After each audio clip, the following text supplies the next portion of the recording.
I've been dreaming again, and this time it got freaky. Hi, I'm Spencer from California. Good mythical morning.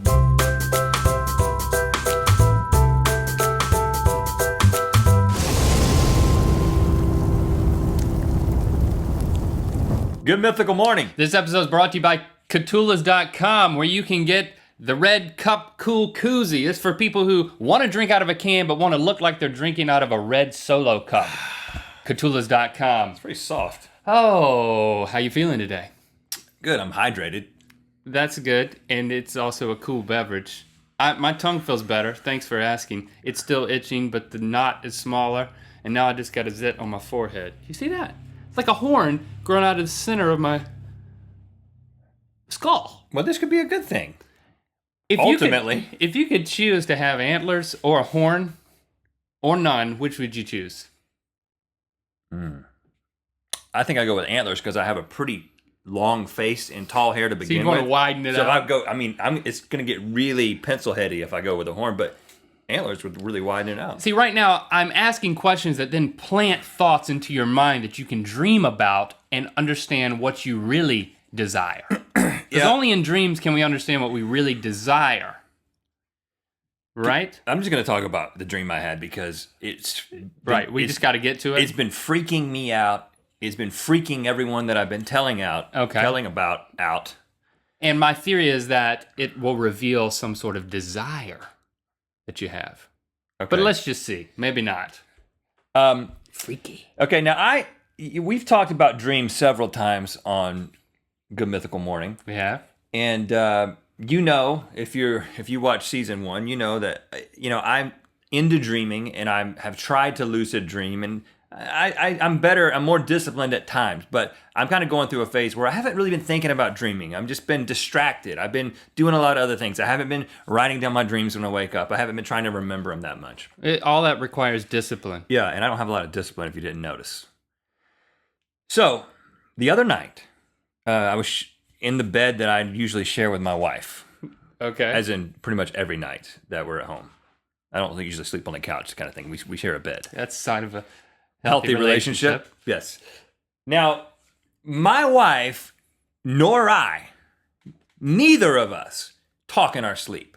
So in 11 years of marriage, yes, I've been married for 11 years, I've never been awakened by my wife saying anything. I've been awakened by women screaming, but they've been out here, like on the street. You remember that. Mm-hmm. But we just don't talk in our sleep. Now, you guys, you and Christy, on the other hand, we know that there's a lot of talking in the sleep that happens. So what you're saying is that in this particular night, it seems like that she awoke you by talking for the first time ever. I will say that Christy, my wife, she usually falls asleep before me. I'm doing some reading in the bed or whatnot. Research. And within like 15 minutes of going to sleep, she'll be scolding the kids in her sleep. That's what she does. Really? She'll say, "Get out of there." Or, "Put that knife away." Or, "You don't need a Band-Aid for that." Take your hand out of the garbage disposal. Right, that kind of stuff. So she's scolding the kids. I wish that she could have more pleasant dreams, but... Really? Every night? But at least I know what she's dreaming about. So, And sometimes I talk to her. She's dreaming about disciplining the kids. It's okay. Well, what does that tell you about my kids? So yeah, she talks a lot. But if she's never woken me up talking, well, it seems like that's where you're going. Jesse wasn't exactly talking. Okay, it was probably 2 a.m. Middle of the night, and what I hear is, and then I wakes me up, and I look at her, and she's doing that. I'm sleeping, but I'm trying to scream, so I'm kind of halfway there,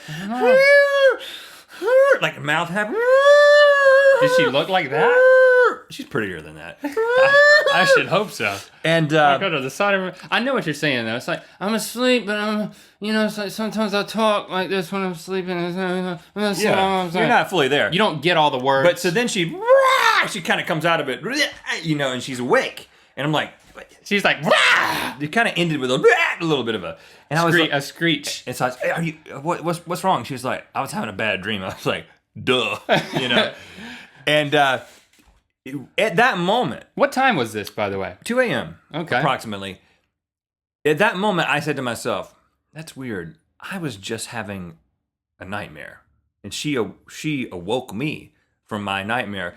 We'll talk about that in the morning. because it's 2 a.m. We can't have a coherent conversation now. Let's just go back to sleep and we'll talk about it in the morning. Thankfully, I remembered my dream and she remembered her dream. So you both rolled over and just went back to sleep at 2 a.m. Yeah, so then we wake up in the morning, the birds start chirping, the room fills with light. I'm trying to paint a mental picture for you here so you can understand what it's like. Beautiful, Rhett. And being bathed by the sun so and serenaded by birds. So I said, Jesse, tell me about your dream last night. And she says, well, I was like in a crib. She said, all I remember is I was like in some kind of like crib for adults. And do those exist? Yeah. And then I look out of this crib and I see this woman coming towards me. And she was coming towards me, but it was more like she was like skipping frames, kind of jumping towards me. So I was like, kind of like The Ring, but horror movie. She hasn't seen The Ring. She was like, I guess, but yes, it was very freaky. And at this moment, as she's telling me this, I'm beginning to like sweat a little bit, and you'll understand why in a second. And she says, this woman was getting closer and closer to me, and then I started screaming because I was like, she is going to hurt me. This woman is going to hurt me. I have got to scream. And you can't scream very well in your dreams, so she was trying to scream and scream, and then she woke herself up and then woke me up. I sound like a whale. I said, what color was her hair? And I was thinking to myself, if she says blonde, I am going to freak out. She says, blonde. What? I said, let me tell you about my dream. In my dream, which of course you were there, because you're there in 95% of my dreams, and I wish that you weren't. Why are you always with me in my dreams? I'm your protector. Me and you were looking at real estate. We work together a lot. And my brother's brother-in-law, Micah. I don't care about real estate. My brother's brother-in-law, Micah, was in a suit and tie showing us, he's not even a realtor, but he was showing us office space in a big building. Okay. And so we go into this big office building, and all I know, for some reason, I have this knowledge. I'm like, guys, you know that floors 100 and 101 are haunted, so we don't need to go to those. Everything else is okay. They're like, okay. So we press like 14 or whatever we're trying to go to. And of course, typical horror movie-esque thing happens. Press the button, and 101 lights up, and suddenly the elevator just starts shooting for floor 101. And I'm like, everybody's like kind of freaking out. We get to 101. Nothing you can do, The elevator doors open, and it's this huge, dark, dilapidated warehouse. Something that wouldn't be on the top floor of an office building. It was like a huge, like, tobacco warehouse or something, Very scary. And we look out, and there's nothing. And so then the doors just kind of start closing. And I'm going to, like, kind of screw with you guys a little bit. So as the doors are closing, I yell out into the emptiness, hey! And then kind of look at you guys like, see, it's not haunted. But when I say, hey! The doors open back up. And about 30 feet away, there is a blonde woman in like a gown. And she begins walking towards the elevator, and she's increasing speed. And She's skipping? No, she's not skipping. She's just walking. And as she gets right up to the elevator doors, I am awakened by my wife screaming. No. Frankie! Can you believe this? So first of all, I told my wife this, and she's like, we both kind of sat there for several minutes like, I'm freaked out about it right now, thinking about it again. And I've told several people. Have you watched a horror movie with Jesse? Okay, yeah, right, okay. Starring a blonde woman who comes at you if you're either in a crib or on the 101st floor. Right, because it seems like the most logical explanation for this, using Occam's razor, right? You shave with Occam's razor? Sure. I do every morning. Is that you both watched this movie? Is that there was some trigger. There was something that we both experienced that then we coincidentally experienced at the same time. And then in the night, our sleep cycles are kind of aligned. We were entering into REM sleep at approximately the same time. Yada, yada, yada. No trigger.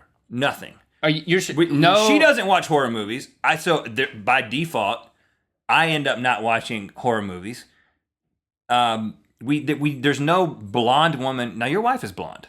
Just side note. Yes, she is. But I'm not frightened of her, and it wasn't your wife. And she wasn't scolding children, but your wife was in a crib. It was no woman. It wasn't Christy. I do not remember the face, but it was. Her hair was different. It was almost reddish blonde. It was blonde, but it was kind of. It was just kind of big and long, and she was in like a gown. So it's not that. So it's either that, or it's some supernatural explanation, or it's some combination of the two. Whereas maybe there's a discovery somewhere in the future that you find that people who share the same bed long enough are linked electronically or something, or that the government is piping in like I've got like certain thoughts. A cable going from head to Let head? us know in the comments what you think. I'm too freaked out to guess. Have you ever experienced this, married people, or anybody out there who watches Good Mythical Morning? Have you ever had, I think this is called A shared dream. a joint dream or a simultaneous dream experience with anybody? We would like to hear your stories. Now, I did have a dream the other night that I opened my grill to cook on it, and Christy had placed 2 dog turds on the grill, and I was so mad. You guys don't regularly partake of dog turds? And I went and I approached her about, don't put dog turds on the grill. I know they're shaped like hot dogs, but good gracious. No, I think if you grill them, they become edible. No, I don't, but now I'm afraid to grill. Let's end this episode of Good Mythical Morning. As the wheel is spinning, we're going to explain, because we saw some comments, people don't understand what the secret spots are.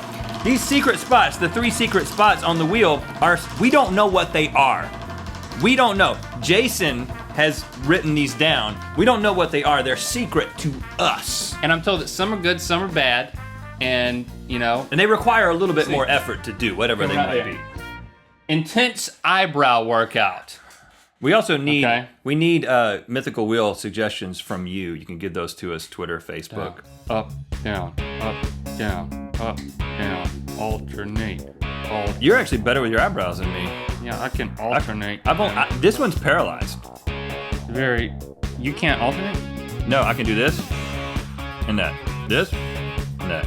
Up, down, up, down. Boy, I don't want to do this too much because I don't want my brow to get huge.